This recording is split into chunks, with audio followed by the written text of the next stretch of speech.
The Wanderer. Translated by Roy M. Liuzza. Always the one alone longs for mercy. The Maker's mildness, though, troubled in mind, across the ocean ways he has long been forced. Coaster with his hands the frost-cold sea, and walk in exile's paths.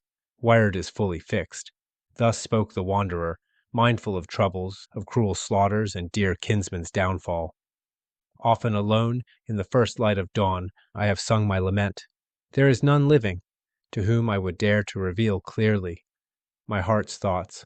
I know it is true, that it is a nobleman's lordly nature, to closely bind his spirit's coffer, hold fast his treasure hoard, whatever he may think.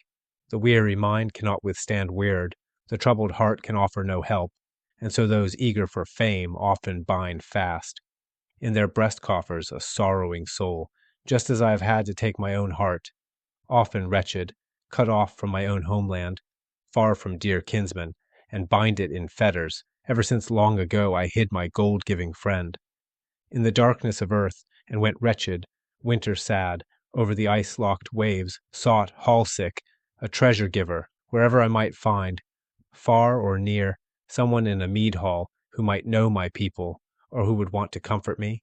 Friendless. Accustom me to joy, he who has come to know how cruel a companion is sorrow, for one with few dear friends will understand.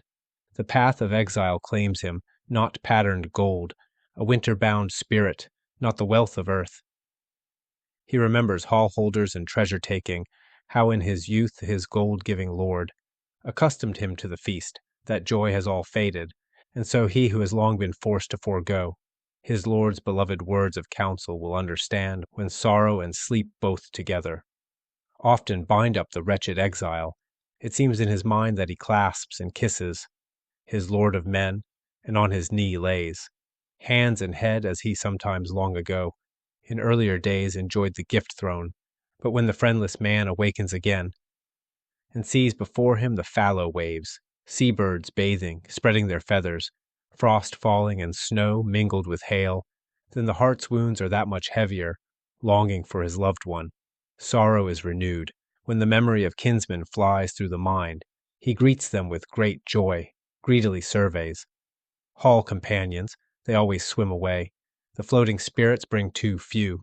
Familiar voices, cares are renewed, for one who must send, over and over, a weary heart across the binding waves. And so I cannot imagine for all this world why my spirit should not grow dark, when I think through all this life of men, how suddenly they gave up the hall floor mighty young retainers. Thus this middle earth droops and decays every single day, and so a man cannot become wise before he has weathered his share of winters in this world. A wise man must be patient, neither too hot-hearted, nor too hasty with words, nor too weak in war, nor too unwise in thoughts, neither fretting, nor fawning, nor greedy for wealth, never eager for boasting before he truly understands. A man must wait, when he makes a boast, until the brave spirit understands truly, where the thoughts of his heart will turn. The wise man must realize how ghastly it will be, when all the wealth of this world stands waste, as now here and there throughout this middle earth. Walls stand blasted by wind, beaten by frost, the buildings crumbling. The wine-halls topple, their rulers lie, deprived of all joys.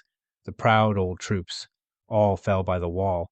War carried off some, sent them on the way, one a bird carried off. Over the high seas, one the grey wolf, shared with death, and one a sad-faced man, covered in an earthen grave, the Creator. Of men thus destroyed this walled city, until the old works of giants stood empty without the sounds of their former citizens. He who deeply considers, with wise thoughts, this foundation and this dark life, old in spirit often remembers so many ancient slaughters, and says these words, "Where is the horse gone? Where is the rider? Where is the giver of gold? Where are the seats of the feast? Where are the joys of the hall? Oh, the bright cup! Oh, the brave warrior! Oh, the glory of princes! How the time passed away, slipped into nightfall, as if it had never been. There still stands in the path of the dear warriors a wall wondrously high, with serpentine stains. A storm of spears took away the warriors, bloodthirsty weapons, wearied the mighty, and storms batter these stone walls.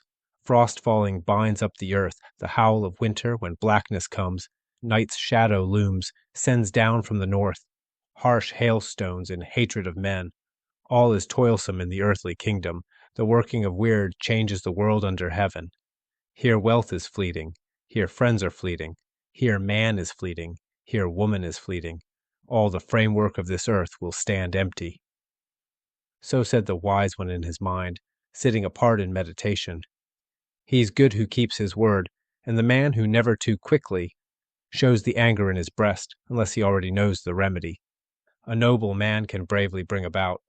It will be well for one who seeks mercy, consolation from the Father in heaven, where for us all stability stands.